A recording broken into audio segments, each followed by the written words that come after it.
Aujourd'hui, c'est le Liberation Day. Donald Trump l'a annoncé sur son compte Twitter. Le Liberation Day fait tout simplement référence à l'application des taxes douanières.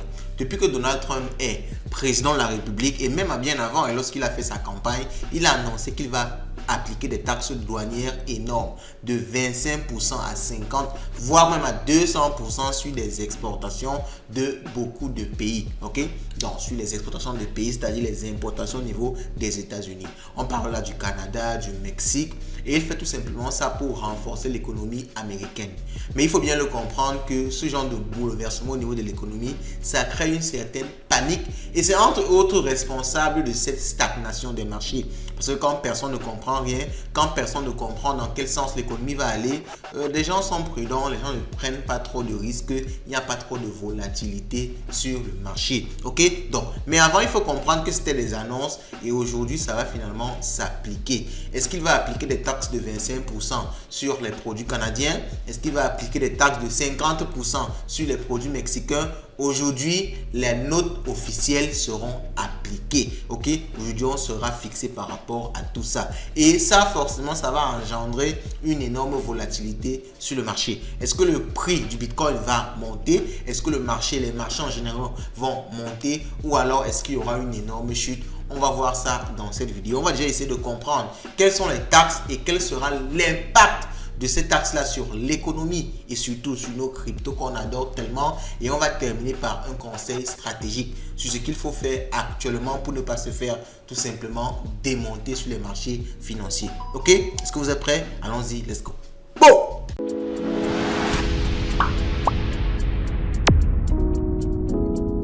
Si vous découvrez la chaîne, vous êtes sur Light Finance. On parle essentiellement de crypto, mais on ne s'arrête surtout pas là. On pousse un peu vers la bourse, l'entrepreneuriat, les mindsets et plus globalement tout ce qui peut vous rapporter de l'argent. Donc si cette thématique vous intéresse, abonnez-vous. N'oubliez surtout pas de liker la vidéo. Ça ne vous coûte rien du tout et ça nous booste énormément. Je rappelle par la même occasion qu'on a lancé l'application Light Exchange qui est une grosse plateforme que nous avons déjà développé parce que c'est disponible sur Play Store. Vous pouvez la télécharger, l'installer, vous inscrire et dans quelques jours, vous aurez des mises à jour qui vous permettront de faire du stacking. Donc, vous pouvez déposer votre argent et gagner des intérêts dessus. Vous pouvez également faire du trading assisté par intelligence artificielle. Un énorme module que nous sommes en train de développer. Ça prend un peu de temps, mais ce sera disponible dans quelques jours. Donc, n'hésitez pas à l'installer, à vous inscrire. Vous pouvez déjà déposer de l'argent. Vous pouvez participer à la tombola crypto, au pool de liquidité. On est vraiment en train de développer quelque chose qui va rassembler tout notre énorme savoir qu'on a pu acquérir en crypto durant toutes ces années. Ok, c'est vraiment super intéressant les gars. Accrochez-vous, Light Exchange Mobile arrive. Ok, bon, allons-y. Les droits de douane. C'est ce qui traumatise tout le monde actuellement, les droits de douane de Donald Trump. Donald Trump, depuis qu'il est arrivé au pouvoir, ne fait que parler des droits de douane. Ça bouscule toute l'économie mondiale. Alors, je vais d'abord expliquer terre à terre ce qu'on appelle les droits de douane. Et après, on va voir, n'est-ce pas, les droits de douane que Trump veut imposer aux différents pays.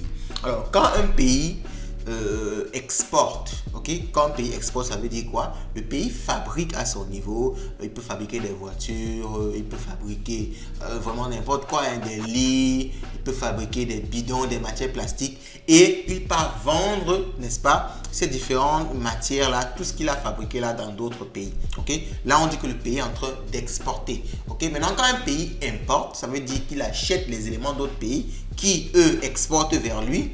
Le pays qui importe, ok, qui reçoit ces marchandises-là peut décider que je veux, pour gagner de l'argent, je veux que les éléments qu'on importe, qu'on amène chez moi, chaque élément là, je vais prélever une taxe, je vais prélever une quantité d'argent sur chaque élément là pour gagner. Parce qu'on ne va pas venir faire du business dans mon territoire, gagner de l'argent sur mes populations comme ça gratuitement. Donc si moi j'importe des voitures, j'importe par exemple 1000 voitures, je vais appliquer sur chaque voiture, je vais par exemple prendre $20. Ok? Donc c'est ce qui se passait avant. Je vais supposer que c'était $20. Mais maintenant, Donald Trump veut augmenter cette taxe là.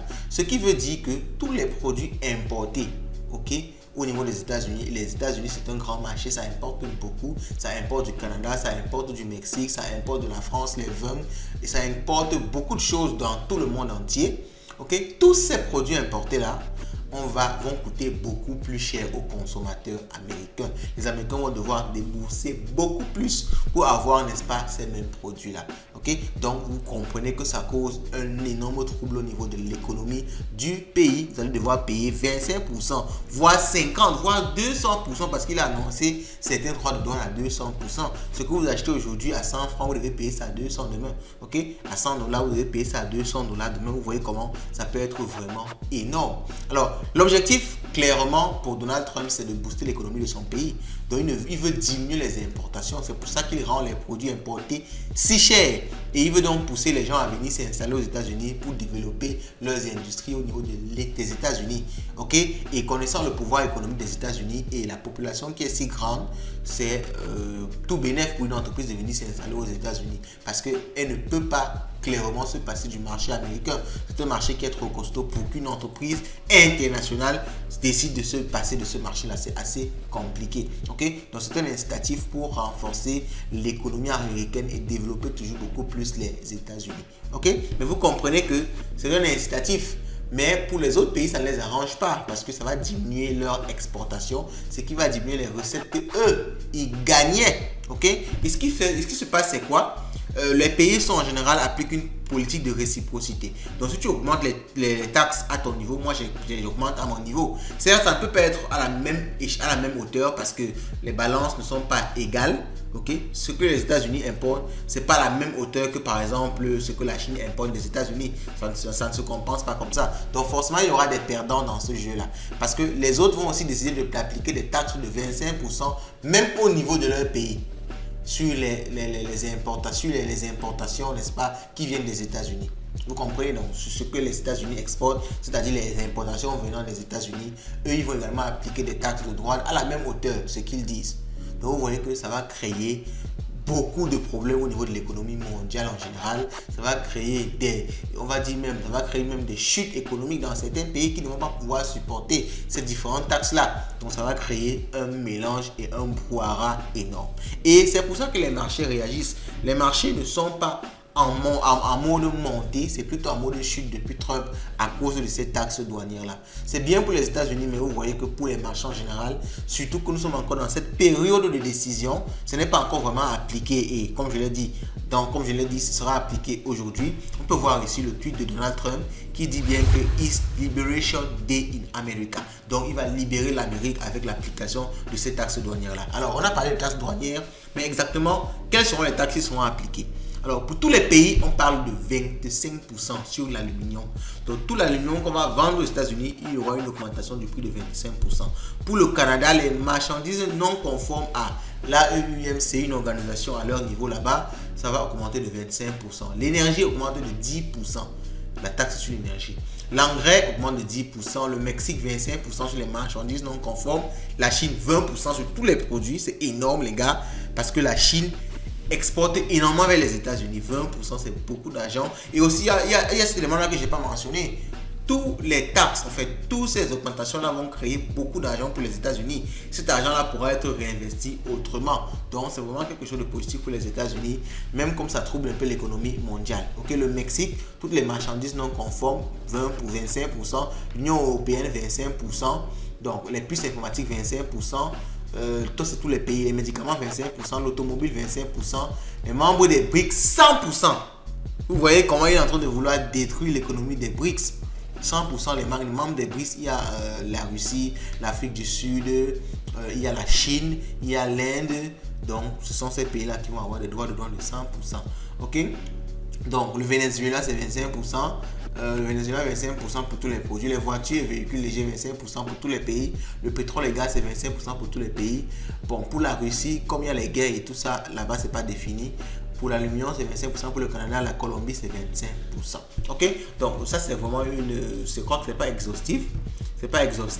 Donc il y a des propositions qui sont abandonnées, il y a des propositions qui sont proposées et c'est donc aujourd'hui qu'on sera acté effectivement tout ça. Vous voyez qu'il y a d'autres propositions qui sont en vigueur. Aujourd'hui, il y aura donc beaucoup de propositions qui seront actées ou bien refusées. Ça va s'appliquer aujourd'hui. Donc c'est ça qui va créer, vous voyez que comme ça aura un impact économique fort sur les marchés, forcément ça va créer une certaine volatilité au niveau du Bitcoin. Alors il était très important pour moi de vous expliquer ces histoires de droits de douane là et comment ça va impacter l'économie mondiale. Et maintenant on va essayer de revenir à ce qui nous intéresse, c'est-à-dire les crypto-monnaies. Alors comme on peut voir ici, le Bitcoin est aux alentours de 86 000 $.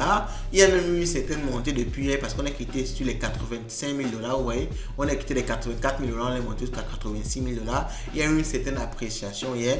Alors tout ça parce que les gens sont en train d'anticiper le fait que Donald Trump peut donner des droits de douane finalement qui ne sont pas ce qu'il avait proposé. C'est-à-dire il va annoncer 25% comme ça, après finalement il dit 10%. Vous voyez que c'est beaucoup mieux parce que 25% c'est énorme les gars, il faut le savoir. Les droits de douane sont des milliards. Quand on dit 25% c'est beaucoup d'argent. C'est pas les miettes, les 1 million, les 2 millions là, non. C'est beaucoup d'argent. Donc on espère qu'il va annoncer les droits de douane beaucoup moins et même annuler certaines. Ok, comme vous avez vu tout à l'heure, peut-être abandonner certains droits de douane. Donc beaucoup de personnes expertent ça. C'est pour ça que vous voyez comment les gens sont en train d'acheter.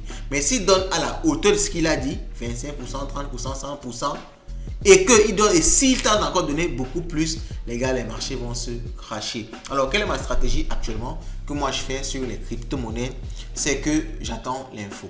Je ne veux pas anticiper l'info parce que les marchés sont chaotiques. Tu peux anticiper l'info, ça ne part pas comme tu veux. C'est ce qui est sûr, tu peux également anticiper, ça part comme tu veux. Mais dans tous les cas, moi je me dis que même si je n'anticipe pas l'info, j'attends l'info et je vois la direction du marché. Et quand la direction du marché est claire, je prends donc la direction du marché pour pouvoir faire un mouvement. Je me dis que ça ne sert à rien de courir parce qu'il peut annoncer des gros droits de douane, le marché commence à chuter. Okay? Quand ça commence à chuter, je me calme, j'attends qu'il y ait une petite remontée, je prends un short, c'est-à-dire je parie à la baisse pour gagner de l'argent. Et s'il donne des taux qui sont beaucoup plus légers et que les marchés repartent vers le haut, j'attends qu'il y ait une légère correction et j'entre pour gagner de l'argent vers le haut. Je me dis que je n'ai pas forcément besoin de parier avant. Parce que je peux me retrouver en train de tout perdre parce que le marché ne part pas comme je veux. Parce qu'il faut savoir qu'il y aura de la volatilité. Ça risque de monter en flèche ou bien chuter en flèche avant de remonter encore. Donc, moi, je crois que ça ne sert à rien d'être pressé. Et c'est pour ça que je fonctionne ainsi actuellement. En tout cas, dites-moi en commentaire ce que vous-même vous faites. Est-ce que vous allez me suivre? Dites-moi tout ça en commentaire et on se dit à la prochaine.